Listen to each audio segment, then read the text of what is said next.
Hi everyone, and इस chapter में हम बात करने वाले हैं अपने सेकंड डेटाबेस MongoDB के बारे में। अब MongoDB हमारा NoSQL डेटाबेस होता है जिसके साथ अब हम शुरुआत करने वाले हैं। इस सेक्शन के अंदर हम कवर करेंगे कि कैसे हम Mongo शेल की हेल्प से अपने CRUD ऑपरेशंस कर सकते हैं Mongo के अंदर। एंड उसके बाद हम बात करेंगे एक इंटरेस्टिंग टूल के बारे में जिसका नाम होता है Mongoose।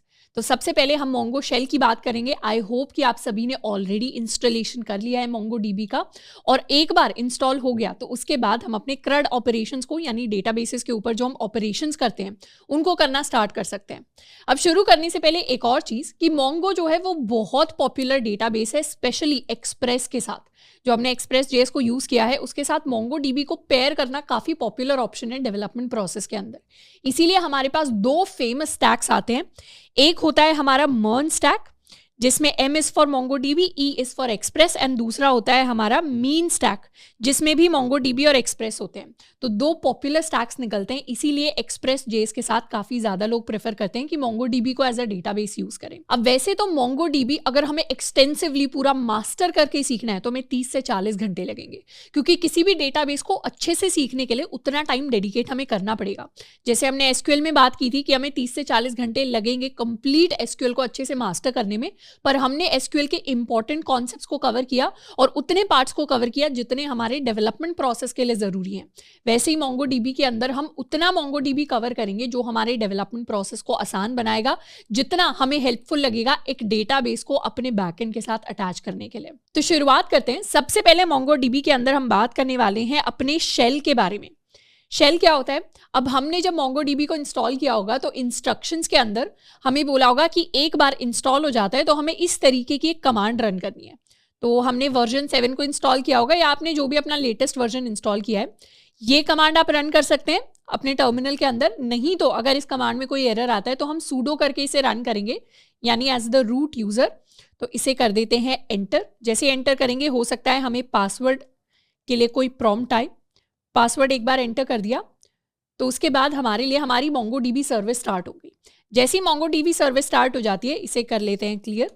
हम एक कमांड रन करेंगे mongo sh। mongo sh से हम Mongo के शेल के अंदर जाने की कोशिश कर रहे हैं। अब ये जैसे एंटर किया हम कहाँ आ गए? हम आ गए Mongo के शेल के अंदर, और यहाँ टेस्ट करके कुछ लिखा होगा। अब ये Mongo का शेल क्या होता है? Mongo shell is very similar to जैसे हम नोड के अंदर शेल क्रिएट करते थे, या जैसे हमने SQL को देखा CLI के ऊपर रन करते हुए। हम बेसिकली टर्मिनल से ही अपने डेटाबेसेस के अंदर चेंज कर पा रहे थे SQL में। वैसा ही कुछ सिस्टम हमारे Mongo शेल का होता है, यानी ये MongoDB का प्रॉपर शेल है जहां पर हम MongoDB की कमांड्स रन कर सकते हैं और अपने डेटाबेस के अंदर चेंजेस कर सकते हैं, उसके अंदर नया डेटा ऐड कर सकते हैं, डेटा को डिलीट कर सकते हैं, पुराने डेटा को अपडेट कर सकते हैं। अब जब भी हमें Mongo शेल को स्टार्ट करना हो तो उसके लिए हम ये कमांड लिखते हैं mongo sh which stands for Mongo shell। अपने शेल को स्टार्ट करने के लिए अब हम अपने Mongo शेल को यूज करेंगे अपने CRUD ऑपरेशंस को परफॉर्म करने के लिए। CRUD की हमने ऑलरेडी कई बार बात की हुई है। CRUD में C stands for create। create का मतलब होता है बेसिकली अपने किसी नए डेटा को इंसर्ट करना। R का मतलब होता है रीड। रीड का मतलब है कि कुछ भी चीज जो है अपने डेटाबेस के अंदर से फाइंड करके लेकर आना। U का मतलब होता है अपडेट, कि हम कोई पुराने एग्जिस्टिंग डेटा को अपडेट कर रहे हैं based on certain conditions. And D का मतलब होता है डिलीट, जिससे हम पुराने किसी भी डेटा को, स्पेसिफिक डेटा को डिलीट कर सकते हैं। तो ये चारों ऑपरेशंस हम अपने MongoDB डेटाबेस के अंदर करके देखेंगे यूजिंग आर Mongo शेल। अब सबसे पहले तो Mongo शेल के अंदर कुछ कुछ शॉर्टकट सीख लेते हैं। जैसे यहाँ पर अगर हमें पूरी स्क्रीन को क्लियर करना है तो उसके लिए हम कमांड या Ctrl+K प्रेस कर सकते हैं। Command+K for Mac users. तो इस तरीके से हमारा जो शेल है वो कंप्लीटली खाली हो जाएगा। उसके बाद हम चाहें तो कुछ कमांड्स लिख सकते हैं। सबसे पहली कमांड जिसको हम सीख सकते हैं वो है हमारी हेल्प कमांड। हेल्प कमांड से सारी की सारी MongoDB कमांड्स हमारे लिए प्रिंट होकर आ जाती हैं। इसको कर देते हैं एंटर। तो ये सारी की सारी कमांड्स हैं Mongo शेल के अंदर। इसमें हमारी एक यूज कमांड है विच सेट्स करंट डेटाबेस। एक शो कमांड है जिसका काम होता है सारे के सारे डेटाबेसेस को शो करना। इसे रन करते हैं एक बार। हम लिखेंगे शो DBs। शो DBs का मतलब है शो कर दो सारे के सारे डेटाबेसेस। इसको करेंगे एंटर। तो अभी हमारे MongoDB के अंदर 3 डेटाबेसेस हैं। एक है हमारा एडमिन नाम से, एक है कॉन्फ़िग, एक है लोकल। ये तीनों हमारे बाय डिफॉल्ट पहले से क्रिएट होकर आते हैं और इनके अंदर हम अपना डेटा स्टोर नहीं कराएंगे। हम एक नया डेटाबेस क्रिएट करेंगे जिसके अंदर हम अपना डेटा स्टोर कराने वाले हैं। अब कभी भी अगर हमें Mongo शेल से एग्जिट करना है तो उसके लिए हमारे पास ये एग्जिट या हमारे पास ये क्विट कमांड होती है। हम कभी भी बाहर जा सकते हैं। We can just write quit enter किया और अब हम बाहर आ गए। बाहर आ गए तो देखेंगे कि हमारे पास अब अपने सिस्टम का नाम आ गया है। इसे दोबारा से कर लेते हैं क्लियर एंड दोबारा से हम चाहें तो अपने शेल को कर सकते हैं स्टार्ट। तो ये स्टार्ट हो गया, इसे दोबारा क्लियर कर लेते हैं, क्लियर हो गया। अब हमारा जो मोंगो शेल होता है वो बेसिकली एक टाइप ऑफ जावास्क्रिप्ट शेल है। मतलब जैसे हम नोड वाले शेल के अंदर अपनी कमांड्स रन कर सकते थे, वैसे ही हम मोंगो शेल के अंदर भी कुछ कुछ कमांड्स ऐसी ही लिख सकते हैं जो जावास्क्रिप्ट का पार्ट है। जैसे लेट्स सपोज अगर मैंने 1+2 लिख दिया तो उसका आंसर मेरे पास 3 प्रिंट होकर आएगा, क्योंकि मोंगो शेल इंटरनली जावास्क्रिप्ट की कमांड्स को रिकॉग्नाइज करता है। अगर हमारे पास कोई स्ट्रिंग है, let's suppose we have a string called अपना कॉलेज, और उसके ऊपर हमने कोई मेथड रन किया टू अपर केस, तो हमारे पास क्या होगी, स्ट्रिंग अपर केस में होकर आ जाएगी। तो कई सारी जावास्क्रिप्ट की कमांड हैं जो मोंगो रिकॉग्नाइज करता है, जो इसके ऊपर एक्सटेंसिवली रन करेंगी। अब इसके अलावा ये जो चीज टेस्ट यहाँ पर लिखी हुई है, इसका क्या मतलब है, मोंगो डीबी बाय डिफॉल्ट क्या करता है, जैसे ही हम मोंगो शेल को खोलते हैं वैसे ही हमारे लिए एक टेम्पररी डेटाबेस क्रिएट कर देता है। इस टेम्पररी डेटाबेस के अंदर हम अपना डेटा स्टोर कर सकते हैं। तो बाय डिफॉल्ट मोंगो डीबी ने जो हमारे लिए टेम्पररी डेटाबेस क्रिएट किया है उसका नाम है टेस्ट। तो एक बार इसे क्लियर करते हैं Command+K से। तो यहां पर जब हम शो डीबीज करते हैं तो शो डीबीज में हमें अपना टेस्ट दिखाई नहीं देता, क्योंकि मोंगो ने सिर्फ इस टेस्ट डेटाबेस को टेम्पररीली क्रिएट किया है, इसे परमानेंटली अपनी मेमोरी के अंदर स्टोर नहीं करा है। अब लेट्स सपोज हमें इस टेस्ट के ऊपर काम नहीं करना, हमें अपना कोई डेटाबेस क्रिएट करना है, तो उसके लिए हम अपनी कमांड लिख सकते हैं यूज एंड उसके बाद अपने डेटाबेस का नाम। अब जो भी ये डेटाबेस का हम नाम लिखेंगे, अगर ये डेटाबेस ऑलरेडी एग्जिस्ट करता होगा डेटाबेसेस के अंदर, तो हम इस डेटाबेस के अंदर चले जाएंगे। जैसे लेट्स सपोज हमने पहले से कोई एम्प्लॉय नाम का डेटाबेस बनाया हुआ है, तो हम एम्प्लॉय डेटाबेस के अंदर चले जाएंगे। पर अगर पहले से डेटाबेस एग्जिस्ट नहीं करता होगा तो इस कमांड से हमारे लिए नया डेटाबेस क्रिएट होगा और हम उस डेटाबेस के अंदर सारी की सारी कमांड्स को रन कर पाएंगे। तो हम एक डेटाबेस क्रिएट करते हैं कॉलेज नाम से, यूज कॉलेज, एंटर किया तो अब हम कहाँ आ गए, स्विच टू डेटाबेस कॉलेज। तो अब हमारे यहाँ पर कॉलेज दिखा रहा है क्योंकि अब हम उस डेटाबेस के अंदर है। पर अभी भी अगर हम शो डीबीज करेंगे तो हमारा कॉलेज डेटाबेस हमारे डेटाबेसेस के अंदर नहीं दिखाई देगा, क्योंकि अभी भी ये डेटाबेस टेम्पररी है मोंगो के लिए। मोंगो के लिए कोई भी डेटाबेस परमानेंटली कब बनता है, परमानेंटली तब बनता है जब उसके अंदर कोई ना कोई डेटा हम इंसर्ट कर देंगे। तो डेटा इंसर्ट करना बहुत ज़रूरी है, क्योंकि अगर एक बार इस मोंगो शेल से हमने क्विट कर दिया, एग्जिट कर दिया, तो उसके बाद ये डेटाबेस डिलीट हो जाएगा मेमोरी से। तो इसीलिए इसे मेमोरी के अंदर छापने के लिए, इसकी एक स्क्रीनशॉट लेने के लिए ज़रूरी है कि कॉलेज नाम के इस डेटाबेस के अंदर हम कुछ डेटा को इंसर्ट करके देखें। और अगर हमें कभी भी चेक करना हो कि हम कौन से डेटाबेस के अंदर हैं, तो या तो हम इसे देख सकते हैं, नहीं तो हम एक सिंपल कमांड रन कर सकते हैं डीबी। डीबी क्या करेगा, डीबी हमें अपने करंट डेटाबेस का नाम दिखाता है। तो अभी हमारा करंट डेटाबेस कॉलेज है। जब हम टेस्ट पर थे, अगर हम डायरेक्टली टेस्ट पर हैं, जैसे अगर यहाँ से हम क्विट कर दें, ये हमने क्विट कर दिया, दोबारा से मोंगो शेल को स्टार्ट करते हैं और इसे क्लियर करते हैं। अब अगर हम डीबी को रन करें तो अब हमारे लिए डीबी क्या है, टेस्ट के इक्वल है, पर हमें तो अपना कॉलेज डेटाबेस यूज करना है, तो अब हमारा डेटाबेस चेंज हो गया है टू कॉलेज। नेक्स्ट हम बात करने वाले हैं डेटा इंसर्शन के बारे में। अब मोंगो डीबी के अंदर जो डेटा इंसर्ट होता है वो एक स्पेशल फॉर्मेट के अंदर इंसर्ट होता है, जिसको हम कहते हैं बीसन डेटा। हमने जेसन तो सुना ही था, अब ये बीसन क्या होता है, बीसन होता है बाइनरी जेसन, यानी एक फॉर्मेट हमारे पास डेटा का होता है जेसन और एक फॉर्मेट हमारे पास होता है डेटा का बीसन। अब जेसन फॉर्मेट के अंदर कुछ कुछ इश्यूज होते हैं जो हमारा बीसन फॉर्मेट सॉल्व करता है। सबसे पहला इशू जो जेसन फॉर्मेट के अंदर होता है वो ये होता है कि ये टेक्स्ट बेस्ड फॉर्मेट है, और जितने भी हमारे टेक्स्ट बेस्ड यानी जिसमें हम डायरेक्टली अपना कुछ भी स्ट्रिंग टाइप करते हैं, इस तरीके से जब हम जेसन लिख रहे होते हैं तो हम अपनी की डिफाइन करते हैं, हम अपनी वैल्यू डिफाइन करते हैं, और अगर इस जेसन फॉर्मेट को हम किसी फाइल के अंदर सेव करते हैं तो भी हमें पूरा का पूरा टेक्स्ट बेस्ड डेटा ही दिखाई देता है। इसका सबसे पहला नुकसान ये होता है कि टेक्स्ट बेस्ड डेटा की जो पार्सिंग होती है दैट इज वेरी डिफिकल्ट, जिसको बीसन फॉर्मेट सॉल्व करता है। दूसरा फॉर्मेट होता है जेसन डेटा का कि ये स्पेस इनएफिशिएंट होता है। तो जो हमारा टेक्स्ट फॉर्मेट है उसके लिए स्पेस जो है वो ज़्यादा लगती है स्टोर होने में, और जेसन जो है स्पेस इनएफिशिएंट है। जो चीज़ सॉल्व करता है हमारा बीसन फॉर्मेट। अब बीसन क्या है, बीसन बाइनरी जेसन है, यानी जेसन नॉर्मल जेसन होता था, पर मोंगो क्या करता है, हम तो मोंगो को नॉर्मल जेसन ही देंगे, पर मोंगो डीबी उसे बाइनरी फॉर्मेट के अंदर कन्वर्ट करके फिर मेमोरी के अंदर स्टोर करवाएगा। और जब चीज़ों को बाइनरी फॉर्मेट के अंदर कन्वर्ट करके फिर मेमोरी के अंदर स्टोर कराते हैं तो उससे कुछ कुछ चीज़ें और इनएफिशिएंट हो जाती हैं। इसके साथ साथ जेसन फॉर्मेट के अंदर जो हमारे डेटा के टाइप्स हैं वो थोड़े से कम होते हैं। बीसन हमें और ज़्यादा डेटा टाइप्स देता है जिनको हम स्टोर करवा सकते हैं। तो एक बार हम क्या कर सकते हैं, इस जेसन एंड बीसन पेज पर जा सकते हैं जो हमारी मोंगोडीबी की वेबसाइट पर है, और इसमें हमें कंप्लीट डिटेल में समझ आ जाएगा कि जेसन एंड बीसन क्या होते हैं। आप चाहें तो इसे अपने फ्री टाइम में जाकर पढ़ सकते हैं। बट बेसिकली जो हमारे जेसन एंड बीसन है, दे आर क्लोज कजन्स, मतलब नियरली आइडेंटिकल होते हैं। अब अगर इसमें नीचे जाएं तो दोनों के बीच में हम डिफरेंसेस भी देख सकते हैं। जो हमारा जेसन होता है वो डेटा को सपोर्ट करता है, हमारे string, boolean, number, array, objects and null. पर बीसन के अंदर और थोड़े से एडिशनल, जैसे नंबर के अंदर भी हम इंटीजर लिख सकते हैं, फ्लोट, लॉन्ग, डेसिमल, 128, इस तरीके से और काफ़ी सारे टाइप्स आ जाते हैं। बाइनरी डेटा हम स्टोर करा सकते हैं, डेट स्टोर करा सकते हैं। डेट जेसन के अंदर स्टोर कराना पॉसिबल नहीं है, पर बीसन के अंदर करा सकते हैं। जो एनकोडिंग होती है जेसन के अंदर, UTF-8 नाम की एनकोडिंग होती है, और बीसन क्योंकि बाइनरी फॉर्मेट में होता है तो इसमें बाइनरी एनकोडिंग होती है। अब जेसन जो डेटा है उसे हम भी पढ़ सकते हैं और उसे मशीन भी पढ़ सकती है, पर बीसन डेटा को हम नहीं पढ़ सकते। बीसन डेटा को सिर्फ मशीन पढ़ सकती है। तो हम मोंगो को बीसन डेटा नहीं देंगे, बीसन में वो खुद कन्वर्ट कर लेगा। हम तो मोंगो डीबी के अंदर जब डेटा इंसर्ट करेंगे तो हमारा डेटा जेसन जैसा ही दिखेगा, या फिर जेसन जैसा भी नहीं तो इसे हम कह सकते हैं कि हम जो डेटा इंसर्ट करेंगे वो जावास्क्रिप्ट ऑब्जेक्ट्स जैसा ही दिखेगा।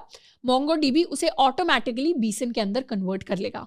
पर हमें ये पता होना चाहिए कि जब मोंगो के अंदर डेटा स्टोर होता है तो वो बीसन फॉर्मेट में स्टोर होता है, ना कि जेसन फॉर्मेट में, भले ही हमने उसे जेसन फॉर्मेट के अंदर लिखा हो। नेक्स्ट हम बात करने वाले हैं कुछ टर्म्स के बारे में, जिसमें से सबसे इंपॉर्टेंट टर्म है हमारा कलेक्शन। अब कलेक्शन से पहले एक और टर्म को कवर करते हैं जो होती है डॉक्यूमेंट।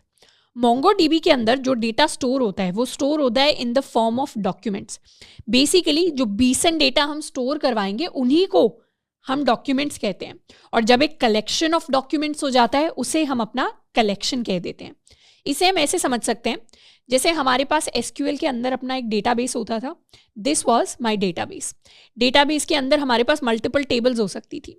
ये हमारी हो सकता है टेबल 1 हो, ये हमारी हो सकता है टेबल 2 हो, एंड इस तरीके से हमारे पास डेटाबेस के अंदर कई सारी टेबल्स हो सकती थी। हर टेबल के अंदर बहुत सारी रोज हो सकती थी। इस टेबल के अंदर भी अपनी काफ़ी सारी रोज हैं। रोज के अंदर क्या होता है, रोज के अंदर इंडिविजुअल डेटा स्टोर होता है। इसे हम या तो रो कहते थे या हम इसे टपल कहते थे, और इसके अंदर क्या होता था, इंडिविजुअल डेटा स्टोर होता था।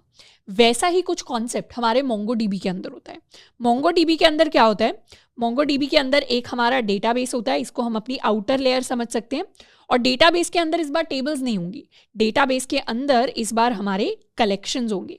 जैसे ये हो गया हमारा कलेक्शन 1, ये हो गया यहाँ पर हमारा कलेक्शन 2।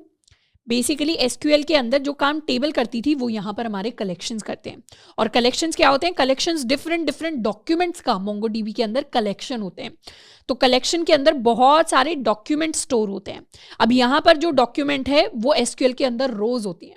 जैसे रो क्या करती है, रो इंडिविजुअल डेटा स्टोर कराती है, वैसे यहाँ पर एक डॉक्यूमेंट इंडिविजुअल डेटा स्टोर कराएगा। हर कलेक्शन के अंदर अपने कुछ डॉक्यूमेंट्स हैं, इस कलेक्शन के अंदर भी अपने कुछ डॉक्यूमेंट्स हैं। जैसे इस इमेज को अगर हम देखें तो यहाँ पर ये क्या है, ये एक इंडिविजुअल डॉक्यूमेंट है हमारे पास। इस इंडिविजुअल डॉक्यूमेंट के अंदर जो डेटा हमें दिख रहा होगा ये थोड़ा सा जावास्क्रिप्ट ऑब्जेक्ट नहीं तो जेसन टाइप जैसा सा थोड़ा सा डेटा दिख रहा होगा, जिसके अंदर हमारे की वैल्यू पेयर्स हैं।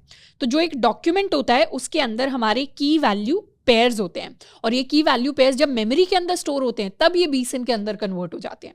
तो ये हमारा एक बीसन डॉक्यूमेंट है जो इंडिविजुअल डेटा को दिखाता है। इसके अंदर हमने एक व्यक्ति की name, age, status and group store कराए। ऐसे ही हमारे पास एक और ये सेकंड डॉक्यूमेंट है इसके नीचे, फिर हमारे पास ये थर्ड डॉक्यूमेंट है इसके नीचे। और जब इन तीनों डॉक्यूमेंट्स को हमने इकट्ठा कर दिया, इनका कलेक्शन बना दिया, तो उसे हम कह देते हैं अपना एक कलेक्शन। तो डेटाबेस के अंदर जो हमारा मोंगोडीबी डेटाबेस होता है उसके अंदर कई सारे कलेक्शंस हो सकते हैं। हर कलेक्शन के अंदर अपने कई सारे इंडिविजुअल डॉक्यूमेंट्स हो सकते हैं। तो जब भी हम चीज़ों में कंफ्यूज हो, इसको हमेशा एक बार SQL वाले फॉर्मेट के साथ कंपेयर कर लेना है, जो थोड़ा सा ईजी टू अंडरस्टैंड होता है, तो हमें चीज़ें ऑटोमेटिकली क्लियर हो जाएंगी। अब नेक्स्ट हम बात करते हैं इंसर्शन के बारे में। जब हम डेटाबेस के अंदर डेटा इंसर्ट करते हैं तो हमारे पास कई सारे डिफरेंट ऑप्शंस होते हैं। सबसे पहले तो डेटा इंसर्ट करने से पहले हम एक कमांड रन करेंगे, show collections. Show collections command हमें सारे के सारे अपने डेटाबेस के कलेक्शंस दिखाती है। इसको एसक्यूएल के साथ कंपेयर करें तो जब हम सारी टेबल्स देखते हैं that is similar to showing all the collections of a database. तो अभी हम अपने कॉलेज डेटाबेस के अंदर हैं, इसके ऊपर जब हम कमांड रन करेंगे शो कलेक्शंस, तो अभी इसके अंदर कोई कलेक्शंस नहीं है, कोई कलेक्शन नहीं है, तो यहाँ एम्प्टी प्रिंट होगा। हम इसके अंदर जब डेटा इंसर्ट करेंगे तो हम एक कलेक्शन भी ऑटोमेटिकली क्रिएट करेंगे। अब डेटा को इंसर्ट करने के लिए हमने पढ़ लिया कि कई सारे हमारे पास मेथड्स होते हैं। इन मेथड्स को देखने के लिए हम इस लिंक पर जा सकते हैं mongodb.com docs मैनुअल के अंदर CRUD ऑपरेशंस में हमारे 4 मेन ऑपरेशंस होते हैं, insert, query, update and delete. हम सबसे पहले बात कर रहे हैं इंसर्ट डॉक्यूमेंट्स की, कैसे इंडिविजुअल डॉक्यूमेंट को हम इंसर्ट कर सकते हैं। इंडिविजुअल डॉक्यूमेंट यानी एसक्यूएल के अंदर जो रो होती थी। अब यहाँ पर इंसर्ट करने के लिए हमारे पास कई सारे इंसर्ट मेथड्स होते हैं, जिनमें से ये 2 हमारे पॉपुलर मेथड्स हैं। एक होता है हमारे पास db.collection.insert1 जिसमें हम एक सिंगल डॉक्यूमेंट इंसर्ट करते हैं, और दूसरा होता है इंसर्ट मेनी जिसमें हम मल्टीपल डॉक्यूमेंट्स को एक कलेक्शन के अंदर इंसर्ट कर सकते हैं। अब अगर ऑलरेडी कोई कलेक्शन नहीं बना हुआ पहले से हमारे डेटाबेस के अंदर, तो MongoDB के अंदर जब हम इस कमांड को रन करते हैं तो ऑटोमेटिकली एक नया कलेक्शन हमारे लिए फॉर्म हो जाता है। तो लेट्स सपोज हमें एक स्टूडेंट नाम का कलेक्शन बनाना है, जैसे एसक्यूएल के अंदर स्टूडेंट टेबल होती थी, वैसे ही हम यहाँ पर एक स्टूडेंट नाम का कलेक्शन बनाना चाहते हैं। स्टूडेंट कलेक्शन के अंदर हम अपना डेटा स्टोर करा सकते हैं। डेटा को स्टोर कराने के लिए हम किस फॉर्मेट में डेटा स्टोर कराएंगे, हम अपनी जावास्क्रिप्ट ऑब्जेक्ट की तरह अपने डेटा को सेंड करेंगे, तो ये हमारा डॉक्यूमेंट हो जाएगा, और इस डॉक्यूमेंट को हम अपने इस कलेक्शन के अंदर स्टोर कराएंगे। तो कलेक्शन कौन होने वाला है, कलेक्शन स्टूडेंट होने वाला है। डॉक्यूमेंट क्या होने वाला है, डॉक्यूमेंट हमारे इंडिविजुअल स्टूडेंट का डेटा होने वाला है। तो डेटा को इंसर्ट करने के लिए हम लिखते हैं db और फिर अपने कलेक्शन का नाम, कलेक्शन का क्या नाम है, स्टूडेंट डॉट, फिर अपना इंसर्ट 1 फंक्शन, यानी हम एक बारी में एक ही स्टूडेंट को इंसर्ट करने वाले हैं। फिर अपने पेरेंथेसिस, और पेरेंथेसिस के अंदर कर्ली ब्रेसेस की फॉर्म में हम क्या करेंगे, अपना डॉक्यूमेंट पास कर देंगे। ये फॉर्मेट हमें बहुत सिमिलर दिख रहा होगा जावास्क्रिप्ट फंक्शन से। जैसे insert1 कोई फंक्शन है और उसके अंदर हमने अपना कुछ पैरामीटर जो है उसकी वैल्यू पास कर दी, वही सिमिलर सी हम चीज़ कर रहे हैं। यहाँ पर हमने एक डॉक्यूमेंट पास कर दिया जिसमें नेम हमने दे दिया, उसके अंदर हमने मार्क्स दे दिए। तो इसको एक बार इंप्लीमेंट करके देखते हैं। अपने डेटाबेस के अंदर जाएंगे, यहाँ पर अपनी कमांड रन करेंगे db.student है हमारे कलेक्शन का नाम .insert1। इनफैक्ट आप जब मोंगो के शेल के जो हमारे फंक्शंस हैं उनका फॉर्मेट भी देखोगे तो शुरुआत हमेशा लोअर केस से होती है, और सेकंड नेम अगर स्टार्ट होगा तो वो अपर केस से स्टार्ट होगा। तो ये कैमल केस यहाँ पर यूज हो रहा है। कैमल केस जावास्क्रिप्ट के जब फंक्शंस डिफाइन करते हैं तब भी कैमल केस यूज होता है, और यहाँ भी कैमल केस यूज हो रहा है। तो जब हम जावास्क्रिप्ट के फंक्शंस डिफाइन करते थे तो वहां पर भी कैमल केस यूज होता था, यहाँ पर भी कैमल केस यूज हो रहा है। तो बेसिकली जो हमारे मोंगो के फंक्शंस होते हैं they are very similar to JavaScript functions. यहाँ पर अपने फर्स्ट स्टूडेंट का हम डेटा एंटर करेंगे इस तरीके से। ये हमारी ऑब्जेक्ट है, ऑब्जेक्ट के अंदर सबसे पहले नेम लिख देंगे, नेम के अंदर हम पास करने वाले हैं एडम, फिर कॉमा करके अपना हम एज लिख सकते हैं चाहे तो। एज के अंदर we can pass let's suppose 19। उसके बाद हम चाहें तो अपने मार्क्स लिख सकते हैं, मार्क्स के अंदर हमने 88 पास कर दिया, और इसको कर देंगे सिंपली एंटर। जैसे ही एंटर किया हमारे पास इस तरीके का कुछ मैसेज आया है, एक्नॉलेज्ड ट्रू, मतलब एक्नॉलेज कर लिया मोंगो ने आपकी कमांड को। और इंसर्टेड आईडी, ऑटोमेटिकली जैसे ही हम किसी भी डॉक्यूमेंट को इंसर्ट करते हैं, जैसे हमने इस डॉक्यूमेंट को इंसर्ट किया तो MongoDB क्या करेगा, ऑटोमेटिकली उस डॉक्यूमेंट को एक आईडी दे देगा। अब ये आईडी हमें अलग से स्पेसिफाई करने की जरूरत नहीं है, मोंगो हमारे लिए खुद आईडी बना देगा। और ये जो आईडी होगी ये इस डॉक्यूमेंट की प्राइमरी की होने वाली है। प्राइमरी कीज के बारे में हमने ऑलरेडी पढ़ा है। प्राइमरी की हमेशा नॉट नल होती है, मतलब उसके अंदर कोई वैल्यू होती है, और प्राइमरी की हर एक इंडिविजुअल डेटा के लिए यूनिक होती है। वही सेम कॉन्सेप्ट यहाँ पर है कि हर डॉक्यूमेंट की जो प्राइमरी की होगी वो यूनिक होगी। 2 डॉक्यूमेंट्स की प्राइमरी की सेम नहीं हो सकती। तो MongoDB ने ऑटोमेटिकली इस डॉक्यूमेंट को एक आईडी वैल्यू दे दी है जो उसकी प्राइमरी की है। अब अगर हमें सारे डॉक्यूमेंट्स को देखना है तो हम इस कमांड को रन कर सकते हैं db डॉट अपने कलेक्शन का नाम डॉट फाइंड। इस कमांड से किसी भी कलेक्शन का सारा डेटा हम देख पाएंगे। तो हम लिख सकते हैं db dot student dot find, enter. तो अभी हमारे स्टूडेंट कलेक्शन के अंदर कितना डेटा है, एक ही सिंगल डॉक्यूमेंट है, और आप नोटिस करेंगे ये डॉक्यूमेंट हमें एरे की फॉर्म में दिख रहा है। तो बेसिकली जो हमारे डिफरेंट डॉक्यूमेंट्स होते हैं वो एरेज की फॉर्म में स्टोर होते हैं, और ये हमारा इंडिविजुअल डॉक्यूमेंट है जिसके पास अपनी ये आईडी है जो ऑटोमेटिकली क्रिएट हुई है। तो जब हम इंसर्ट करते थे डेटा को तो ये ID as a revert back हमें वापस भी सुनाई दी थी, एंड यही आईडी हमारे सेम डॉक्यूमेंट के साथ अटैच्ड भी है। तो ये हमारी प्राइमरी की है और ये हमारा डेटा हो गया। हम चाहें तो एक और स्टूडेंट के लिए इंफॉर्मेशन इंसर्ट कर सकते हैं। इस बार हम स्टूडेंट का नाम चेंज कर सकते हैं, let's call it Bob. Student की एज की जगह इस बार हम स्टूडेंट के लिए उसकी सिटी स्टोर करा सकते हैं। लेट्स सपोज हमने सिटी की वैल्यू स्टोर करा ली दिल्ली। अब यहाँ पर एक चीज़ आप नोटिस करेंगे कि जनरली टेबल्स के अंदर क्या होता था, जैसे एसक्यूएल की जो हम टेबल्स डिफाइन करते थे, एसक्यूएल की टेबल्स के अंदर हमें सबसे पहले उसका स्कीमा बताना पड़ता था। स्कीमा यानी कि टेबल के अंदर कौन कौन से हमारे कॉलम्स होने वाले हैं। यानी एसक्यूएल टेबल्स के अंदर फिक्स होता था कि कॉलम्स हैं तो उसमें एज का कॉलम होगा, उसमें नेम का कॉलम होगा, उसमें मार्क्स का कॉलम होगा। एंड इस तरीके से अगर हमें कोई नया कॉलम ऐड करना है या उसकी वैल्यू ऐड करनी है तो उसके लिए हमें डायरेक्टली अपने स्कीमा को ही पहले चेंज करना पड़ता था, फिर हम वैल्यू ऐड कर पाते थे। पर मोंगोडीबी के अंदर ऐसा कुछ नहीं है। मोंगोडीबी के अंदर एक डॉक्यूमेंट के अंदर आप कोई भी की वैल्यू पेयर्स दे सकते हैं और सेकंड डॉक्यूमेंट के अंदर कोई अलग ही सेट ऑफ की वैल्यू पेयर्स दे सकते हैं। ये बस हमें ध्यान रखना है कि क्योंकि ये स्टूडेंट कलेक्शन है तो उसके अंदर स्टूडेंट से रिलेटेड इंफॉर्मेशन भी हम ऐड करें, वरना इसके अंदर आप चाहें तो जैसे हमारे कॉलम नेम होता था वैसे हम यहाँ पर कोई भी की ऐड कर सकते हैं।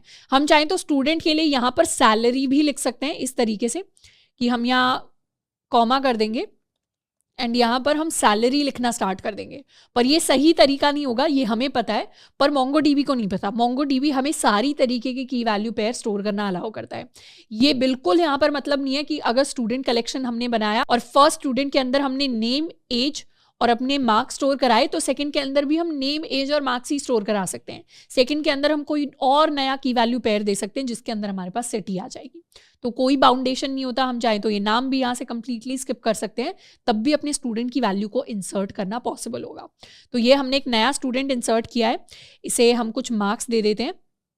लेट्स गिव देम मार्क्स 75 और इसे कर देते हैं एंटर।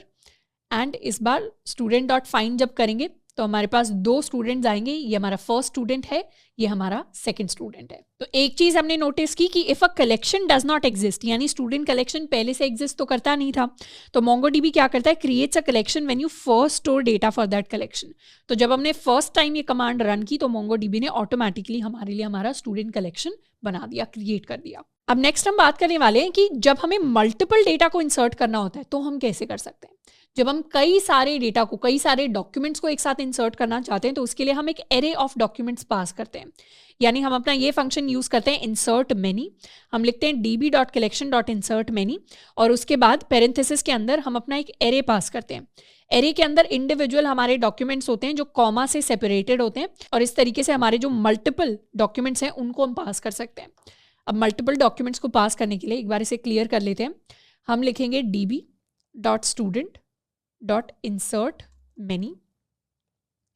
इंसर्ट मैनी के अंदर हम अपना एक एरे क्रिएट कर देंगे। इस एरे के अंदर हम लेट्स सपोज 2 स्टूडेंट्स का डेटा पास करने वाले हैं। सबसे पहले स्टूडेंट का हम नाम लिख लेते हैं। लेट्स सपोज नाम इज केटलिन एंड इनके हम मार्क्स लिख लेते हैं। मार्क्स हो गए 64 एंड साथ के साथ हम सिटी लिख सकते हैं। Let's make it Delhi again. तो हो गया हमारे फर्स्ट स्टूडेंट। सेकंड स्टूडेंट के लिए नेम लिख लेते हैं। सेकंड स्टूडेंट के लिए नेम हो सकता है हमारे पास डोनाल्ड। मार्क्स हो सकते हैं हमारे पास 58 एंड सिटी इस बार हम डिफरेंट रख लेंगे। Let's keep it Mumbai. अब इसे कर देते हैं एंटर। जैसे एंटर किया तो हमारे लिए एक्नॉलेज्ड का मैसेज आ गया ट्रू। इसने 2 आईडीज़ को इंसर्ट किया है। फर्स्ट आईडी ये है, सेकंड आईडी ये है। हम चाहें तो अब अपना पूरा डेटा जो है उसे प्रिंट करवा सकते हैं db.student.find। तो अब हमारे पास 4 स्टूडेंट्स का डेटा हो गया। ये 4 डॉक्यूमेंट्स हो गए जो हमारे डेटाबेस, जो हमारे कलेक्शन के अंदर स्टोर्ड हैं। तो इस तरीके से हम मल्टीपल डेटा को एंटर कर सकते हैं अपने डेटाबेस के अंदर। अब नेक्स्ट हम बात करने वाले हैं अपने फाइंड ऑपरेशन के बारे में। तो क्योंकि हम CRUD ऑपरेशंस को फॉलो कर रहे हैं, CRUD में एक होता है क्रिएट। क्रिएट को ऑलरेडी हमने पढ़ लिया इंसर्ट की फॉर्म में। सेकंड होता है रीड। रीड का मतलब है कि डेटा को पढ़ना। डेटा को पढ़ने को हम मोंगोडीबी के अंदर फाइंड कहते हैं। तो फाइंड इन डेटाबेस ऑपरेशन को यूज करने के लिए सबसे पहले तो एक कमांड तो हमने ऑलरेडी देख ली है, db.collection.find। db.collection.find से किसी भी कलेक्शन का सारा डेटा हमारे लिए प्रिंट हो जाता है। तो जब हमने db.student.find किया तो सारे के सारे स्टूडेंट्स की इन्फॉर्मेशन हमारे लिए प्रिंट होकर आ गई। अब इसके अलावा हम चाहें तो स्पेसिफिक क्वेरीज को रन कर सकते हैं, यानी किसी भी स्पेसिफिक वैल्यू के लिए हम डेटा चाहते हैं। लेट्स सपोज हम चाहते हैं कि हमारे पास वो सारा का सारा डेटा आ जाए जो सारे स्टूडेंट्स हमारे दिल्ली के अंदर रहते हैं, मतलब जिन भी स्टूडेंट्स के लिए सिटी की वैल्यू दिल्ली के इक्वल है, हमें सिर्फ उन स्टूडेंट्स का डेटा चाहिए। तो उसके लिए हम लिख सकते हैं db.collection.find, और कोई भी अगर हमें कंडीशन अंदर पास करनी है तो कंडीशन हम कैसे पास करते हैं, कंडीशन भी हम की वैल्यू पेयर्स की फॉर्म में ही पास करते हैं। हम चाहते हैं सिटी की वैल्यू दिल्ली हो, तो हम एक की वैल्यू पेयर पास करेंगे जिसमें की हो जाएगी सिटी एंड वैल्यू हो जाएगी दिल्ली। इसको एक बार करके देखते हैं, इसे क्लियर कर लेते हैं। लेट्स सपोज हम सारे उन स्टूडेंट्स का डेटा चाहते हैं जो दिल्ली के अंदर रहते हैं, तो हम लिखेंगे db.student.find और फाइंड के अंदर हम एक कंडीशन पास करेंगे। कंडीशन हमारी होने वाली है कि सिटी की वैल्यू दिल्ली के इक्वल होनी चाहिए। इसको कर देते हैं एंटर। तो 2 स्टूडेंट्स का डेटा हमारे पास आ गया, 2 डॉक्यूमेंट्स आ गए, जिन दोनों डॉक्यूमेंट्स के अंदर ही सिटी की वैल्यू हमारी दिल्ली की वैल्यू के इक्वल है। अब लेट्स सपोज ये जो कंडीशन हमने पास की है, इस कंडीशन से मैच करने वाला हमें सिर्फ एक ही डेटा चाहिए था, यानी एक ही ऐसे स्टूडेंट की वैल्यू दे दो जो दिल्ली के अंदर रहता है। तो उसके लिए हम दूसरा एक फंक्शन यूज कर सकते हैं विच इज फाइंड वन, कि एक ही वैल्यू चाहिए। इसको करेंगे एंटर। तो इसने क्या किया, रैंडमली हमें एक ही वैल्यू जिससे सबसे पहले मैच किया वही डॉक्यूमेंट हमें लाकर दे दिया जिसमें सिटी की वैल्यू दिल्ली के इक्वल है। सेम चीज हम मार्क्स के बेसिस पर कर सकते हैं, या लेट्स सपोज हमें तो उस स्टूडेंट का डेटा चाहिए जिसका नाम एडम है, तो नेम की वैल्यू हम पास कर सकते हैं एज एडम। इसको करेंगे एंटर। तो हमारे लिए उस स्टूडेंट का डेटा आ गया और एक ही स्टूडेंट का डेटा आया जिसके लिए नेम की value is equal to Adam. तो इस तरीके से ये हमारे 2 पॉपुलर फंक्शंस होते हैं, एक फाइंड और एक हमारा फाइंड वन। अब जो हमारा find and find one function होते हैं, इन दोनों के बीच में की डिफरेंस होता है। जो हमारा फाइंड फंक्शन होता है ये हमें एक कर्सर रिटर्न करता है, ये हमें कर्सर रिटर्न करता है, जबकि फाइंड वन फंक्शन हमारे लिए एक्चुअल डॉक्यूमेंट रिटर्न करता है।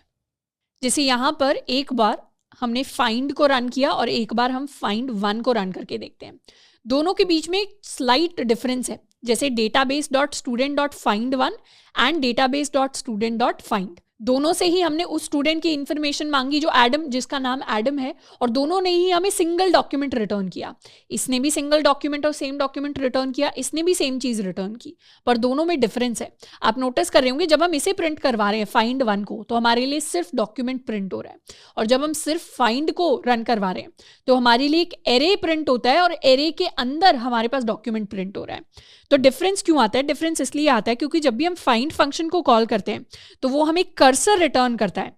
ये कर्सर क्या होता है? This cursor is actually a reference to original, मतलब जो चीज हमारे लिए प्रिंट हो रही है वो ओरिजिनल नहीं है, उसको हम एक रेफरेंस की तरह समझ सकते हैं।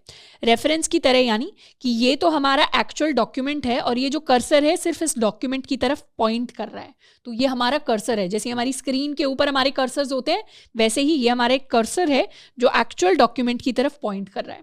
पर जो हमारा फाइंड वन फंक्शन होता है वो हमें एक्चुअल डॉक्यूमेंट रिटर्न करके देता है। तो जो फाइंड वन में प्रिंट हो रहा है ये हमारा एक्चुअल डॉक्यूमेंट है, और जो फाइंड के अंदर प्रिंट हो रहा है ये हमारा एक कर्सर है which is a reference to the original document. अब कर्सर क्यों रिटर्न कर रहा है? कर्सर की हेल्प से बेसिकली अगर हमारे पास काफी सारा डेटा आता है फाइंड में, तो उस डेटा के ऊपर हम लूप कर सकते हैं। अभी हम लूपिंग के बारे में ज्यादा नहीं पढ़ेंगे, लूपिंग के बारे में हम बाद में पढ़ेंगे, पर बाद में ये जो कर्सर रिटर्न हो रहा है ये हमारे लिए काफी इंपॉर्टेंट हो जाएगा क्योंकि हमें इंडिविजुअल डेटा को एक्सेस करने में हेल्प करेगा। तो अभी के लिए इसे इग्नोर कर लेते हैं, बस ये जहन में रखना है, ये याद रखना है कि जब फाइंड रन होता है तो वो कर्सर रिटर्न करता है, जो फाइंड वन रन होता है तो वो हमारे लिए एक्चुअल डॉक्यूमेंट रिटर्न करता है। अब इसके साथ में जब हमें कुछ सर्च करना होता है तो जरूरी नहीं है कि हम एक सिंगल कंडीशन को पास करें, हम चाहें तो मल्टीपल कंडीशन भी पास कर सकते हैं। जैसे लेट्स सपोज इसे कर देते हैं एक बार क्लियर किया, हम अपनी पुरानी कंडीशन पे आ जाते हैं कि हमें तो वो सारे स्टूडेंट्स चाहिए जो दिल्ली के अंदर रहते हो।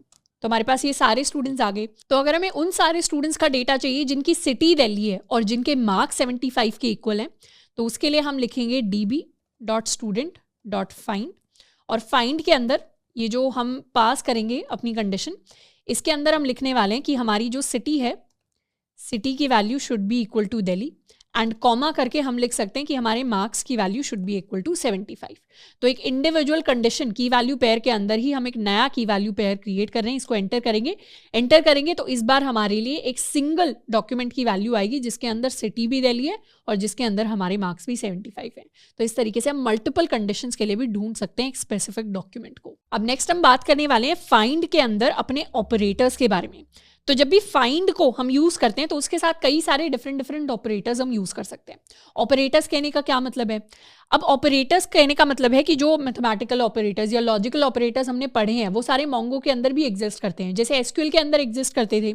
एसक्यूएल के अंदर हम डायरेक्टली चेक कर सकते थे कि अगर मार्क्स की वैल्यू 75 से बड़ी है तो उस केस में सारे स्टूडेंट्स का डेटा ले आओ। अब उस तरीके की चीज हम मोंगो डीबी के अंदर ऑपरेटर्स की फॉर्म में करके देखते हैं। अब अभी तक जो हमने फाइंड के अंदर कंडीशन पढ़ी है वो है कि सिटी की वैल्यू दिल्ली होनी चाहिए, मार्क्स की वैल्यू 75 होनी चाहिए, तो फिक्स्ड की वैल्यू पेयर्स होते थे। अब हम बात करेंगे कि अगर हमें रेंज में कुछ चाहिए या फिर अगर हमें किसी लिस्ट के अंदर से कुछ सिलेक्ट करना है या हमें ग्रेटर देन या लेस देन वाली जैसी कंडीशंस लगानी है तो हम कैसे लगा सकते हैं। तो हमारे पास मोंगो डीबी के अंदर कई सारे ऑपरेटर्स एग्जिस्ट करते हैं। इसके अंदर डिफरेंट टाइप्स ऑफ ऑपरेटर्स हैं। हम अपने क्वेरी एंड प्रोजेक्शन ऑपरेटर्स की बात करेंगे, तो इसे हम खोल लेंगे। इस लिंक पर जाकर हम कभी भी इनको रेफर कर सकते हैं। तो हमारे क्वेरी सिलेक्टर्स यानी हमारे कंपैरिजन ऑपरेटर्स होते हैं। सबसे पहले कंपैरिजन ऑपरेटर्स के अंदर इक्वल टू के लिए EQ होता है और ऑपरेटर्स के सामने हम हमेशा पहले अपना डॉलर साइन लगाते हैं। तो अगर हमने लिखा $EQ तो इसका मतलब है हम इक्वालिटी के कंडीशन को चेक कर रहे हैं। तो matches value that are equal to a specified value. हमारे पास ग्रेटर देन ऑपरेटर होता है GT। अब GTE लिख दिया तो ग्रेटर देन इक्वल टू। उसी तरीके से इन ऑपरेटर होता है, ये बहुत सिमिलर है, जो हमने SQL के अंदर इन पढ़ा था वही इन यहाँ पर है कि एक लिस्ट के अंदर से किसी आइटम्स के साथ वैल्यू मैच करनी है। तो हमारे पास लेस देन ऑपरेटर होता है, लेस देन इक्वल टू होता है, हमारे पास नॉट इक्वल टू होता है, हमारे पास नॉट इन होता है। तो ये हमारी नेगेशन कंडीशंस के लिए होते हैं। साथ में हमारे पास लॉजिकल ऑपरेटर्स होते हैं जैसे हमारा एंड, नॉट, नॉर, और operator, and, exist and type जैसे भी कई सारे ऑपरेटर्स होते हैं। हमारे पास जियो स्पेशल ऑपरेटर्स भी होते हैं जब भी हम मैप्स से रिलेटेड या लॉन्गिट्यूड लैटिट्यूड से रिलेटेड डेटा के साथ काम कर रहे होते हैं। तो ये ऑपरेटर्स हमारी काफ़ी हेल्प करते हैं क्योंकि इनके इंटरनली काफ़ी सारे मैथमेटिकल फंक्शंस होते हैं जो रन करने होते हैं। हमारे पास एरे से रिलेटेड ऑपरेशंस होते हैं, बिट से रिलेटेड ऑपरेशंस होते हैं। तो इनके ज़्यादा डिटेल में नहीं जाएंगे, हम यहाँ फोकस करेंगे अपने कंपैरिजन ऑपरेटर्स के साथ। तो कंपैरिजन ऑपरेटर्स के अंदर लेट्स सपोज सबसे पहले एक एग्जांपल लेते हैं कि हमें उन सारे स्टूडेंट्स की वैल्यू फाइंड आउट करनी है, डेटा फाइंड आउट करना है जिनके मार्क्स ग्रेटर देन 75 है। तो ग्रेटर देन है तो उसके लिए हम अपना GT ऑपरेटर यूज करेंगे which is the greater than operator. इसको यूज करने के लिए हम लिखेंगे db.student.find और यहाँ पर मार्क्स के लिए मार्क्स की अगर हमारे मार्क्स हमें चाहिए होते इक्वल टू 75 तो उसके लिए हम लिखते कि मार्क्स की value should be equal to 75 simply इस तरीके से। पर इस बार 75 नहीं, इस बार हमें लिखना है ग्रेटर देन 75। तो उसे कैसे लिखें? उसे लिखने के लिए हम लिखेंगे एक और नया की वैल्यू पेयर जिसमें ग्रेटर देन 75 इस तरीके से हम लिखने वाले हैं। तो की के अंदर हमारा ऑपरेटर हो जाएगा, वैल्यू के अंदर हमारा 75 हो जाएगा। इसको एक बार रन करके देखते हैं। हम यहाँ लिखेंगे db.student.find और यहाँ हम लिखने वाले हैं मार्क्स और इस बार 75 की जगह हम एक और नया की वैल्यू पेयर बनाएंगे। यहाँ लिखेंगे $GT:75। जब ये लिख रहे हैं तो इसमें कोई भी मिस्टेक नहीं करनी। लेट्स सपोज अगर हम अपना एक क्लोजिंग कर्ली ब्रैकेट या ओपनिंग कर्ली ब्रैकेट मिस कर देते हैं तो हमारे पास एरर आ जाएगा। तो हमेशा लिखते टाइम एक बार डबल चेक कर लेना है सिंटैक्स कि कोई एरर तो नहीं आएगा। एंटर करेंगे तो इस तरीके से हमारे पास वो स्टूडेंट का डेटा आ गया जिसके मार्क्स 75 से बड़े हैं। हम चाहे तो कंडीशन को चेंज कर सकते हैं। वी कैन फाइंड स्टूडेंट्स जिनके मार्क्स 60 से ग्रेटर है। तो 60 से ग्रेटर मार्क्स वाले हमारे पास 3 स्टूडेंट्स हैं। एक के मार्क्स 64 हैं, एक के मार्क्स 75 है, एक के मार्क्स 88 है। तो इस तरीके से 3 स्टूडेंट्स का 3 डॉक्यूमेंट्स का हमारे पास डेटा आ गया। अब जैसे हमने यहाँ ग्रेटर देन किया था वैसे ही हम ग्रेटर देन इक्वल टू भी कर सकते हैं। जैसे यहाँ पर ग्रेटर देन इक्वल टू करने के लिए हम लिखेंगे GTE। एंटर किया, जैसे ही GTE किया तो इस बार 2 स्टूडेंट्स आ गए। ये तो है ग्रेटर देन 75, ये है इक्वल टू 75। तो GTE से हमारे नंबर ऑफ डॉक्यूमेंट्स इंक्रीज हो गए। अब नेक्स्ट सवाल देखते हैं। Find the students who live in Delhi और मुंबई, यानी हमें उन स्टूडेंट्स का डेटा फाइंड आउट करना है जिनकी सिटी या तो दिल्ली है या फिर मुंबई है। तो उसके लिए हम एक सिटी की लिस्ट पास कर सकते हैं और उसके अंदर चेक कर सकते हैं कि जो हमारी सिटी की वैल्यू है क्या वो इन सारी की सारी वैल्यूज के अंदर आती है। तो उसके लिए हम अपने इन ऑपरेटर को यूज करेंगे। इन ऑपरेटर चेक करता है कि जो हमने लिस्ट पास कर दी उस लिस्ट के अंदर कोई भी मैचिंग वैल्यू है क्या। तो हम लिख सकते हैं student.find सिटी। सिटी के अंदर हम लिख सकते हैं दोबारा से एक और की वैल्यू पेयर, उसके अंदर अपना ऑपरेटर इन कोलन करके और फिर अपने एरे के अंदर सारी की सारी वैल्यूज को पास कर देंगे। तो इसे क्लियर कर लेते हैं। हम लिखेंगे db.student.find और इसके अंदर हमें फाइंड करना है जिनकी भी सिटी की वैल्यू, यहाँ आ जाएगा हमारा इन ऑपरेटर, इन हमारे इस एरे के अंदर है, या तो सिटी की वैल्यू दिल्ली है या फिर सिटी की वैल्यू मुंबई के इक्वल है। तो ये हो गया हमारा पूरा कमांड। इसके अंदर सिटी को हम कंपेयर कर रहे हैं कि दिल्ली और मुंबई के अंदर इन कोई भी वैल्यू हो जाए सिटी की, इसको करेंगे एंटर। तो हमारी 3 स्टूडेंट्स का डेटा आ गया, ये स्टूडेंट दिल्ली से, ये स्टूडेंट दिल्ली से, ये स्टूडेंट हमारा मुंबई से। अब एक चीज़ यहाँ पर नोटिस करनी है, अगर हम मुंबई का M यहाँ स्मॉल कर देंगे या दिल्ली का D यहाँ पे स्मॉल कर देंगे तो हमारे पास कोई डेटा नहीं आएगा। इसलिए नहीं आएगा क्योंकि जो भी वैल्यूज होती हैं वो सारी केस सेंसिटिव होती हैं, उनके अंदर हम कैपिटल का स्मॉल और स्मॉल का कैपिटल नहीं कर सकते। तो सारी कमांड जैसे दिख रही हैं वैसे ही हमें उनको टाइप करना है। सारे डेटा के अंदर जो वैल्यू कैपिटल अगर हमने एंटर किया है तो कैपिटल हमें सर्च करना है, और स्मॉल एंटर किया है तो स्मॉल हमें सर्च करना है। अब आ जाते हैं नेक्स्ट सवाल की तरफ। नेक्स्ट सवाल के अंदर हम 2 कंडीशंस को मिक्स करने वाले हैं। हम चाहते हैं हमारे पास उन स्टूडेंट्स का डेटा आ जाए जिन्होंने या तो 75 से ज़्यादा स्कोर किया है या फिर वो स्टूडेंट दिल्ली के अंदर रहते हैं। तो बेसिकली हम एक और कंडीशन करना चाह रहे हैं, तो हम अपना लॉजिकल और ऑपरेटर यूज़ करेंगे। लॉजिकल और ऑपरेटर यानी कौन से वाला, लॉजिकल के अंदर हम अपने इस वाले ऑपरेटर को यूज़ करेंगे। इसका काम होता है कि ये क्वेरीज को ज्वाइन करता है। अब लॉजिकल और को यूज़ करने के लिए हम सिंपली शुरुआत ही की के अंदर ही हम अपना और ऑपरेटर लिख सकते हैं, एंड उसके बाद एक एरे पास कर देंगे जिसके अंदर हम कई सारी अपनी लिस्ट ऑफ कंडीशन सेट कर सकते हैं कि अगर ये कंडीशन सच हो जाती है तो इसके अकॉर्डिंग डेटा दे दो, नहीं तो अगर ये कंडीशन सच हो जाती है तो इसके अकॉर्डिंग डेटा दे दो। तो इसे इंप्लीमेंट करने के लिए, और को इंप्लीमेंट करने के लिए हम लिखेंगे db.student.find, और इसके अंदर हम अपनी कंडीशन डिफाइन करने वाले हैं। कंडीशन के अंदर सबसे पहले हमारा और ऑपरेटर आ जाएगा, और के अंदर हम वैल्यू में दे देंगे एक एरे जिसके अंदर हमारी मल्टीपल कंडीशंस होंगी। सबसे पहली कंडीशन ये कहती है कि हमारे मार्क्स ग्रेटर देन 75 होने चाहिए। तो ये हमारी फर्स्ट कंडीशन होने वाली है, ये हमारी सेकंड कंडीशन होने वाली है। इसके अंदर बात करते हैं, हमारे जो मार्क्स की वैल्यू है that should be greater than 75। तो उसके लिए हम लिख सकते हैं अपना ग्रेटर देन ऑपरेटर एंड 75। तो ये हो गई हमारी फर्स्ट कंडीशन यहाँ से लेकर यहाँ तक। उसके बाद अपनी सेकंड कंडीशन लिखेंगे कि सिटी की वैल्यू हमारी दिल्ली के इक्वल होनी चाहिए। तो सिटी की वैल्यू हमारी दिल्ली के इक्वल होनी चाहिए। ये हो गई हमारी सेकंड कंडीशन। इसे जब कर देंगे एंटर, यहाँ पर हमने अपने स्टूडेंट कलेक्शन के नाम को मिसस्पेल कर दिया है, तो उसे अब ठीक कर लेते हैं।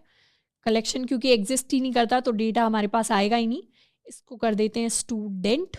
एंटर किया तो हमारे पास 3 स्टूडेंट्स का डेटा आया, जिसमें से सबसे पहला वो है जिसके मार्क्स ग्रेटर देन 75 है, दूसरा है जिसकी सिटी इक्वल टू दिल्ली है, एंड तीसरा है जिसकी सिटी इक्वल टू दिल्ली है इवन दो इन दोनों स्टूडेंट्स के मार्क्स ग्रेटर देन 75 नहीं है। तो यहाँ पे क्या हुआ, इस और ऑपरेटर ने, लॉजिकल ऑपरेटर ने हमारे लिए और कंडीशन को अप्लाई किया। तो इस तरीके से हम अपने डिफरेंट क्वेरी ऑपरेटर्स को यूज कर सकते हैं मल्टीपल कंडीशंस को चेक करने के लिए। अब आपके लिए एज अ होमवर्क प्रॉब्लम यहाँ पर ये होगा कि एक बार पॉज करना है और पॉज करके सारे के सारे ये जो हमारे कंपैरिजन ऑपरेटर्स हैं एंड जो हमारे लॉजिकल ऑपरेटर्स हैं जो काफ़ी आसान है, इनको हमने जावास्क्रिप्ट के अंदर पढ़ा हुआ है, इनको हमने एसक्यूएल के अंदर पढ़ा हुआ है, इन सबको एक बार बैठकर ट्राई करना है किसी ना किसी कंडीशन के बेसिस पर। अब नेक्स्ट हम बात करने वाले हैं अपडेट इन डेटाबेस के बारे में। अब अपडेट के लिए हमारे पास ये 3 मेथड होते हैं, जिसमें से सबसे पहला होता है database.collection.update1। इसका काम होता है कि किसी भी स्पेसिफिक कंडीशन से अगर हमारा कोई भी डॉक्यूमेंट मैच कर जाता है तो एक डॉक्यूमेंट को हम चाहते हैं कि वो अपडेट हो जाए। अब अपडेट 1 के लिए हमारे पास इस तरीके का सिंटैक्स होता है कि हम लिखते हैं अपडेट 1, उसके अंदर हम 3 चीज़ें पास कर सकते हैं। इसमें से सबसे पहला होता है हमारा फिल्टर। फिल्टर का मतलब होता है कि हम किसी भी कंडीशन के बेसिस पर किसी एक पर्टिकुलर डॉक्यूमेंट को सिलेक्ट कर रहे हैं। जैसे लेट्स सपोज हम सिर्फ उन्हीं स्टूडेंट्स के लिए इन्फॉर्मेशन चेंज करना चाहते हैं जिनका नाम एडम है, या हम उन्हीं स्टूडेंट्स के लिए इन्फॉर्मेशन चेंज करना चाहते हैं जिनकी सिटी इक्वल टू दिल्ली है। तो सबसे पहले हम फिल्टर लगाते हैं सारे के सारे डॉक्यूमेंट्स के ऊपर। उसके बाद सेकंड वैल्यू जो हम पास करते हैं वो होती है अपडेट की, कि हम एक्चुअली क्या अपडेशन करना चाहते हैं। एंड कई बार अपडेशंस के साथ हम कुछ कुछ ऑप्शंस को भी पास कर सकते हैं, पर ऑप्शंस को हम इतना कवर नहीं करेंगे। हमें मोस्टली फोकस करना है अपने फिल्टर एंड अपने अपडेट के ऊपर। अब जैसे लेट्स सपोज जितने भी स्टूडेंट्स जिनका नाम एडम है, किसी भी स्टूडेंट जिसका नाम एडम है, उसके लिए मार्क्स की वैल्यू को हम सेट करना चाहते हैं टू 99। लेट्स सपोज टीचर ने कैलकुलेट किया कि जो मार्क्स थे गलत थे एडम वाले स्टूडेंट्स के और उनको अब 99 मार्क्स दे देने चाहिए। तो उसके लिए हम क्या लिखेंगे, उसके लिए हम लिखेंगे db.student.update1 नेम एडम, यानी जिस भी स्टूडेंट का नाम एडम है वो कंडीशन हमने यहाँ पर डाल दी। एंड उसके साथ में हम क्या कर रहे हैं, हम एक और नया ऑपरेटर यूज करेंगे which is the set operator. अब ये जो ऑपरेटर है ये हमारे पहले वाले क्वेरी ऑपरेटर्स की तरह नहीं है। मोंगोडीबी के अंदर बहुत सारे ऑपरेटर्स होते हैं जैसा हमने पहले देखा। उनमें से एक तरीके के ऑपरेटर्स होते हैं हमारे अपडेट ऑपरेटर्स, और अपडेट ऑपरेटर्स के हमारे डिफरेंट टाइप्स हो सकते हैं। जैसे अगर हम जाएं तो हम अपने मोंगो ऑपरेटर्स के बारे में सर्च कर सकते हैं और यहाँ पर हम अपडेट ऑपरेटर्स के अंदर चले जाएंगे। ये वो ऑपरेटर्स होते हैं जिनका काम होता है to help with modifications in the data. तो अपडेट ऑपरेटर्स के अंदर हमारे पास कई सारे ऑपरेटर्स होते हैं जिनमें से सबसे कॉमन होता है हमारा सेट कमांड। तो ये और भी काफ़ी सारे डिफरेंट ऑपरेटर्स हैं जिनके बारे में आप जाकर पढ़ सकते हैं। अब पढ़ने के लिए हम यहाँ अपडेट मेथड्स के अंदर जा सकते हैं और ये अपडेट्स विद एग्रीगेशन पाइपलाइन, इस लिंक पर जा सकते हैं। इस लिंक के अंदर हर एक इंडिविजुअल ऑपरेटर के बारे में हमारे पास कुछ ना कुछ होगा। जैसे अगर ऐड फील्ड्स वाला ऑपरेटर है तो it adds a new field to the document. Field क्या है, फील्ड है बेसिकली हमारी नई की। जैसे अगर किसी स्टूडेंट के पास मान लो सिटी नहीं था तो उसके लिए अगर हमें नई फील्ड सिटी ऐड करनी है और उसकी वैल्यू ऐड करनी है तो उसके लिए हम ऐड फील्ड्स ऑपरेटर यूज कर सकते हैं। वैसे ही हमारे पास दूसरा ऑपरेटर है सेट। सेट क्या करता है, set adds a new field to document, but उसके साथ साथ अगर वो नई फील्ड ऑलरेडी एग्जिस्ट करती है तो उसकी हम वैल्यू को चेंज कर सकते हैं। तो set is also an alias for add fields.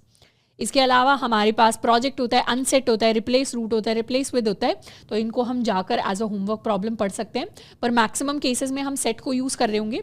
तो सेट का काम होता है बेसिकली कि अगर कोई एग्जिस्टिंग फील्ड हमारे पास है, जैसे मार्क्स का फील्ड ऑलरेडी एग्जिस्टिंग है, मार्क्स नाम की चीज है पहले से स्टूडेंट के पास, तो उसके मार्क्स को चेंज करके जो भी वैल्यू थी उसको चेंज करके 99 सेट कर दो, और अगर नहीं था तो नया मार्क्स क्रिएट करो और उसकी वैल्यू 99 क्रिएट करो। तो यहाँ पर हम इस तरीके से सेट को यूज करते हैं।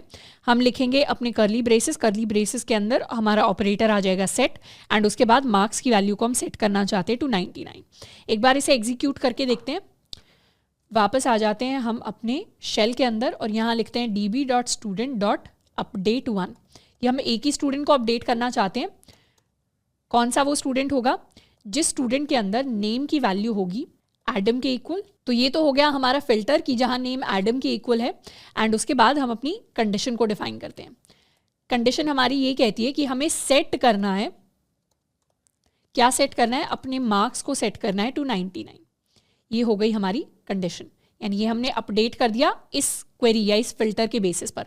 तो पहले हम उन स्टूडेंट्स को ढूंढ रहे हैं जिनका नाम एडम है, फिर हम उन स्टूडेंट्स के लिए मार्क्स को अपडेट कर रहे हैं टू 99। इसको कर देते हैं एंटर। एंटर किया तो यहाँ आ गया एक्नॉलेज ट्रू, और ये हमारा मॉडिफाइड काउंट भी आ गया। मॉडिफाइड काउंट कहने का मतलब है कितने डॉक्यूमेंट्स को मॉडिफाई किया गया, एक डॉक्यूमेंट को। अब हम रन कर सकते हैं db.student.find। एंटर किया तो हमारे पास ये आ गया हमारा नेम एडम एंड इसके मार्क्स सब सेट हो गए हैं टू 99। इसी तरीके से हम चाहे तो और कंडीशन भी सेट कर सकते हैं, पर इस बार हम 1 के लिए नहीं, इस बार हम अपडेट मेनी के लिए कर सकते हैं। तो हमारे पास दो और ऑप्शंस होते हैं, एक होता है अपडेट मेनी और एक होता है रिप्लेस 1। रिप्लेस का काम होता है टू बेसिकली पूरे के पूरे डॉक्यूमेंट को किसी और नई चीज के साथ ही रिप्लेस कर देना। तो रिप्लेस के अंदर कंप्लीटली नई फील्ड्स, कंप्लीटली नए की वैल्यू पेयर्स को हमें पास करना पड़ता है। तो रिप्लेस क्या करता है, एक चीज को चेंज नहीं करता, एक चीज को अपडेट नहीं करता, वो पूरे ही डॉक्यूमेंट को रिप्लेस करता है। और अपडेट मेनी से बहुत सारे डॉक्यूमेंट्स में एक साथ रिप्लेसमेंट, एक साथ अपडेशंस आ जाते हैं। तो अपडेट मेनी करने के लिए इसे क्लियर कर लेते हैं, पुरानी कंडीशन को लेकर आते हैं। हम चाहते हैं इस बार कि जो सारे के सारे स्टूडेंट्स दिल्ली के अंदर रहते हैं, अपडेट मेनी, जिन सारे स्टूडेंट्स के लिए हमारी सिटी की वैल्यू दिल्ली थी उन सब के लिए हम सिटी की वैल्यू न्यू दिल्ली करना चाहते हैं। तो यहाँ कर दिया सिटी, जिन सारे स्टूडेंट्स के लिए सिटी की वैल्यू वाज दिल्ली उन सब के लिए हम सेट करना चाहते हैं अपनी सिटी की वैल्यू को एज न्यू दिल्ली। तो इस बार हम अपडेट में नहीं करेंगे। कितने रिकॉर्ड्स अपडेट हुए, हमारे 2 रिकॉर्ड्स अपडेट हुए। तो फाइंड करते हैं, फाइंड किया तो इस बार सिटी की जगह यहाँ पर न्यू दिल्ली आ गया और यहाँ पर भी सिटी की जगह हमारे पास न्यू दिल्ली आ गया। तो इस तरीके से हम अपडेट कर सकते हैं सबको एक साथ। और रिप्लेस 1 को चेक करने के लिए हम इस बॉब को रिप्लेस करने वाले हैं। तो इसे एक बार कर देते हैं क्लियर, दोबारा से आ जाते हैं। इस बार हम यहाँ पर लिखेंगे रिप्लेस 1, db.student.replace1। हम सबसे पहले तो अपना फिल्टर सेट करेंगे। फिल्टर के अंदर हम नेम की वैल्यू रखने वाले हैं इक्वल टू बॉब। अब जब हम रिप्लेस वन कर रहे हैं तो क्योंकि हम यहाँ किसी फील्ड की स्पेसिफिक वैल्यू को अपडेट नहीं कर रहे, मतलब किसी की वैल्यू को चेंज नहीं कर रहे, हम यहाँ पूरा का पूरा डॉक्यूमेंट चेंज कर रहे हैं, तो डायरेक्टली हम नए डॉक्यूमेंट की वैल्यू पास कर सकते हैं।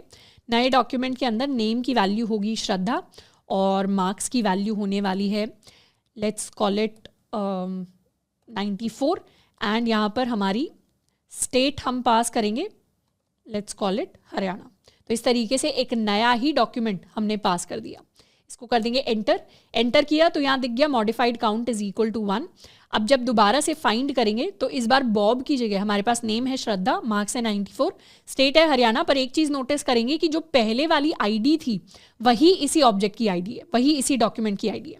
यानी पहले जो बॉब की आईडी थी वही सेम आईडी अब इस श्रद्धा नाम वाले स्टूडेंट को मिली है, क्योंकि इस नए स्टूडेंट ने पुराने स्टूडेंट को कंप्लीटली रिप्लेस कर लिया। तो रिप्लेस वन से सारी की सारी चीज़ें रिप्लेस हो जाती है, सिर्फ एक फील्ड अपडेट नहीं होती। तो इस तरीके से हमारे अपडेशंस काम करते हैं, हमारे रिप्लेसमेंट काम करते हैं MongoDB के अंदर। अब नेक्स्ट हम बात करने वाले हैं नेस्टिंग के कॉन्सेप्ट के बारे में। अब क्योंकि अपने डॉक्यूमेंट के अंदर हम जो डेटा स्टोर करा रहे हैं वो हमारी जावास्क्रिप्ट ऑब्जेक्ट वाला डेटा है, तो ऑब्जेक्ट्स के अंदर तो नेस्टिंग भी होती है। नेस्टिंग कहने का मतलब है कि एक ऑब्जेक्ट के अंदर ही ऑब्जेक्ट्स हो सकते हैं। जैसे लेट्स सपोज हमने यहाँ पर एक स्टूडेंट बनाया है, स्टूडेंट का नाम हमने रखा है नेम इज इक्वल टू फरा, एंड परफॉर्मेंस नाम की हमने की बनाई है जिसके अंदर खुद एक और नई ऑब्जेक्ट है। परफॉर्मेंस के अंदर हमारे मार्क्स हैं और हमारा ग्रेड है।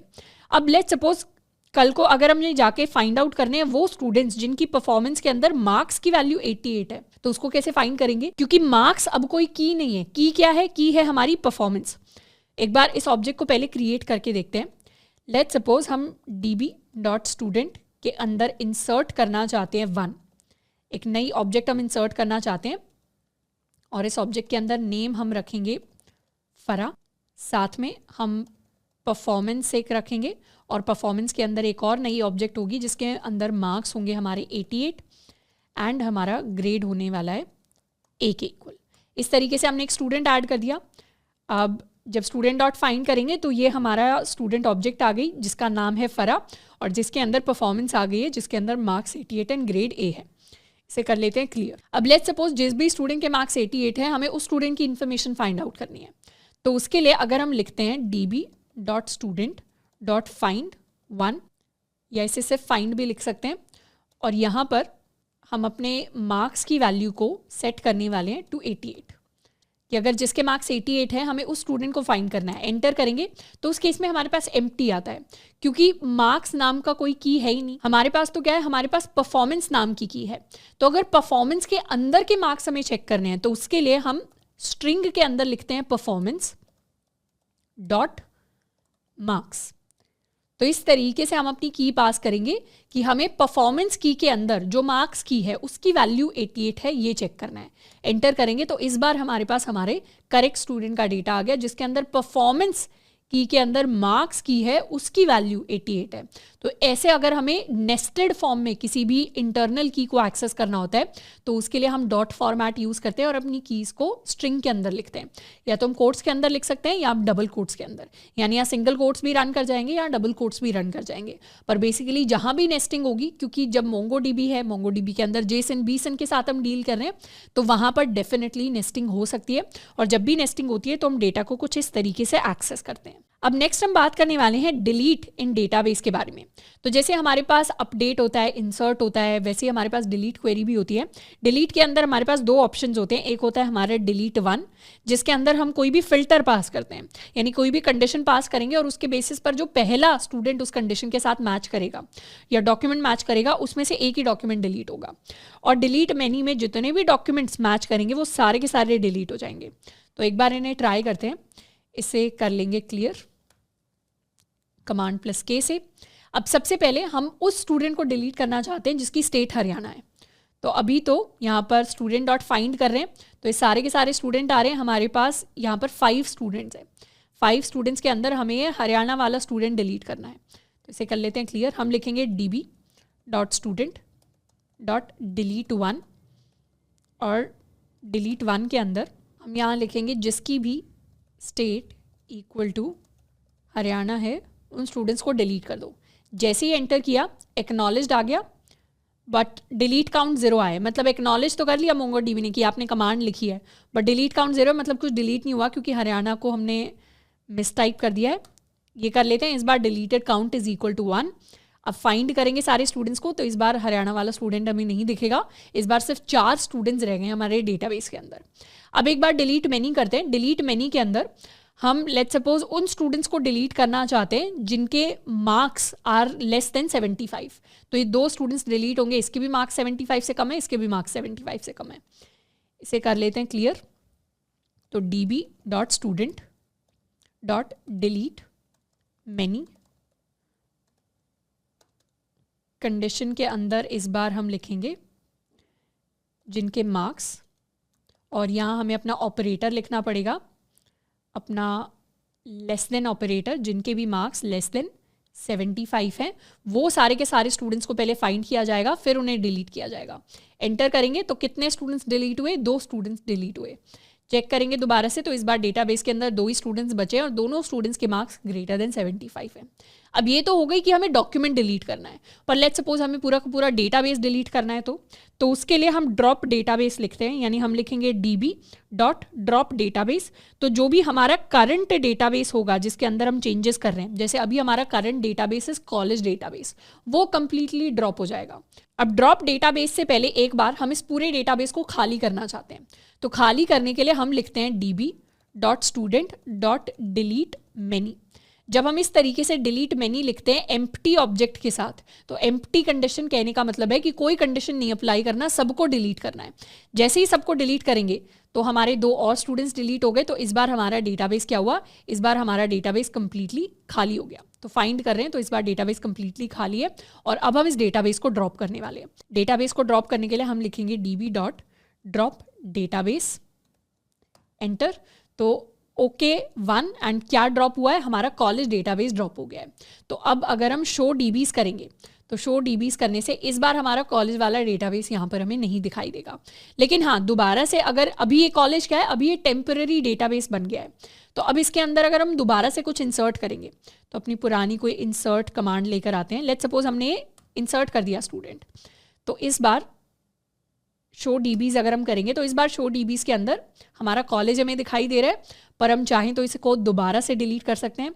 इस बार डिलीट किया तो इस बार हमें हमारा कॉलेज नहीं दिखाई दे रहा। तो इस तरीके से हम चीज़ों को डिलीट भी कर सकते हैं। तो हमने 4 मेजर जो ऑपरेशंस होते हैं हमारे CRUD ऑपरेशंस, उनको मोंगो डीबी के ऊपर देख लिया है।